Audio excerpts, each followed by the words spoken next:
Jeffrey Epstein's case tomorrow. It's taken her some time because... So I'm sorry to do this, guys. Really, I am, because I know everybody will be like, oh, you're just such black-pilling and negative. Yeah, no, the people that say that just don't like that I bring the positivity of the truth. I bring the light.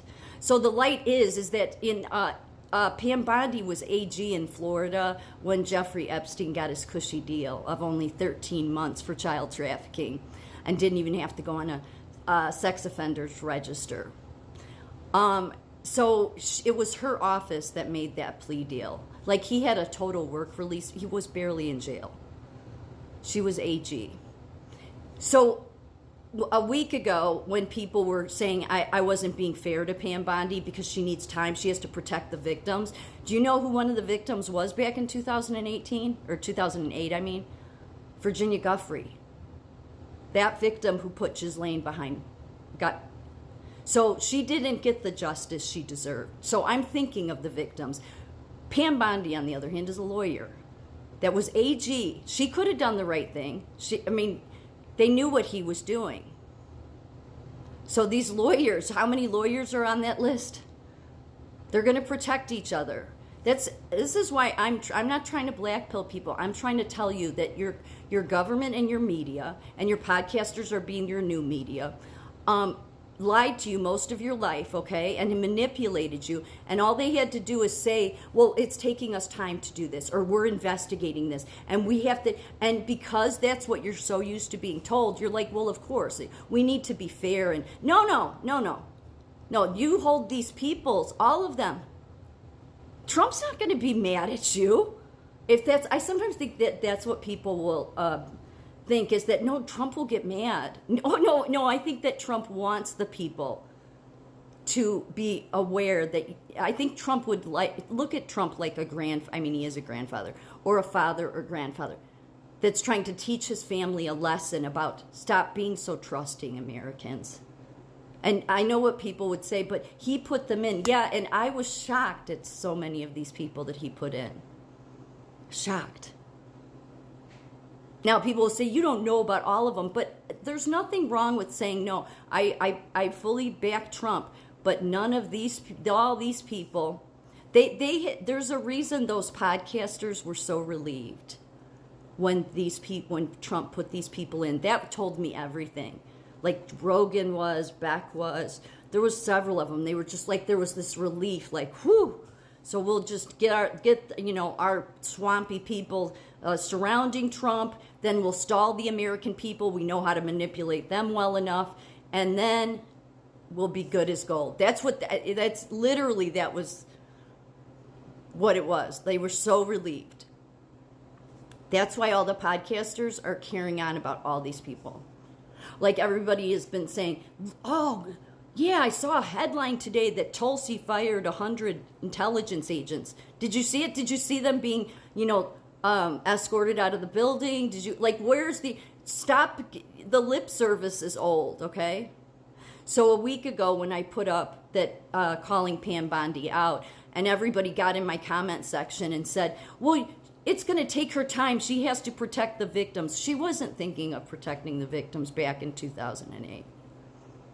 She wasn't. She wasn't involved in the deal, but she was AG. It was her office that got the cushy deal with Dershowitz, that lawyer. So, look, you have to change the way you see these people. You have to sit back and say, no, I'm sorry, you're going to have to give me a whole lot more on a day-to-day basis besides lip service. Yeah, I expect way more now after being played my whole adult life. Trump isn't going to be mad. That's what Trump wants the people to do. Stop being so gullible. The other thing people need to realize is what these people would like to ultimately do, but I think they're going to find out. The only way they'd be able to do this, though, is if they keep pulling the people into, oh, they're so great. Like that's the reason I was getting upset with the Elon worshiping. And then when I saw the podcasters elevating all these other people like more than they ever like gave Trump credit, I'm like, wait, this is really bizarre. And they wanted to do that so then you would come to trust those people more than Trump. And then what their plan is to turn on Trump. That's what these people want to do, is turn it on Trump. But if the American people stop praising these people and instead sit back and go, oh, is that all you have for me today? Yeah, couldn't you be doing something more than giving me lip service? I mean, Pam Bondi did say, I think, in the news report, she said, yeah, I'm releasing some of it. It was taking me time to protect the victims. Yeah, bullshit. Don't buy into this. This is what they've always done to you, Americans. Is no, we have to investigate. Like Pete Hegseth today, that was sitting next to Trump during that cabinet meeting. Somebody asked about if the people that were involved in the Afghanistan withdrawal debacle, are they going to be held accountable? And Pete Hegseth says, oh, absolutely. We're doing a thorough investigation into that. That was the first thing I came. It's like, that's really. After all these, you have to do a thorough investigation? Bullshit. You know who was involved. Stop it. Stop it. Stop it. But that's what they're used to doing. And then the American people sit back and say, of course, she has to look at the list. No, she should just release the list. She can totally release the list without releasing the victims, okay? There was no reason, but this is what they're going to do on everything. And then they're just going to pay you lip service. And I think people really think I don't want to upset Trump. I think Trump wants the people to be civic, to be engaged, not to be so trusting. And I get, yeah, he appointed them all. And I get he praises them, okay? But will they do the right thing? Maybe we'll see. I don't know. If they're really on the right side of things, even though the administration has only been in for 30 days, look at how quickly Trump's getting things done. He's always, even in his first term, he was like that, though. I mean, action-wise, he gets shit done. These people, a lot of them, it's lip service. So when they really start bringing you something that makes an impact, don't just fall like, oh, I'm going to be fully trusting. I would be more like, yeah, that's great. I'm glad to see that. What are you going to do for me tomorrow? It's how you got to be if you want to hold their feet to the fire. So stop carrying on and doing all the praise over these people, and instead sit back and say, I'm not going to completely put my trust in you, any of you, because you need to earn my trust.